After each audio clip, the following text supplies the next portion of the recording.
Kaz and I are here at Mercy Center in Burlingame, California for the 6th Annual International Zen Calligraphy Workshop. We have it here at Mercy Center, which is a 90-room converted convent into a workshop space on 40 acres, approximately 10 minutes from San Francisco Airport.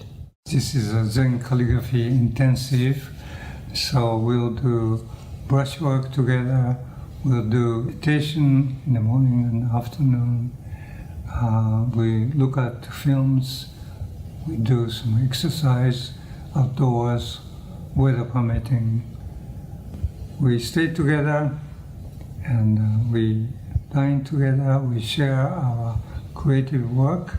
We'll be using this book, Heart of the Brush, Chris and I created, and we'll study ancient Chinese masterpieces, making a close study of the formal script, semi-cursive script, and cursive script, most common script of Chinese, Korean, Japanese calligraphy. We call it East Asian calligraphy. I'm a therapist, so this is part of my healing, to be with Kaz, who I think is a master of emptiness and the way. No, it's amazing to see how well he's mastered it and still learning. Talks about lifelong learning, but seeing that discipline with it, but the discipline in the practice, but the enjoyment in the process. There's always, do you have a smile on when you're holding your brush? And so it's nice to see.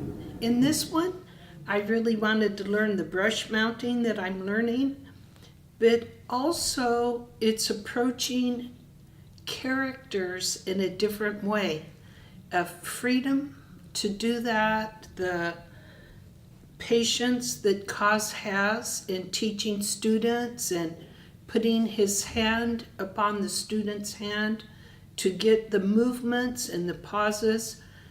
Those aren't things that you could really just get looking from a book. With the intensive, we have a time when we do meditation twice a day. So we do a half hour of meditation and then we go straight into the studio. So we're able to take that quietness that we've developed during the meditation time and take that into the studio and pour that quietness into the work that we do with the calligraphy. Please join us in the workshop, in the next workshop. Yeah, please, let's have fun together.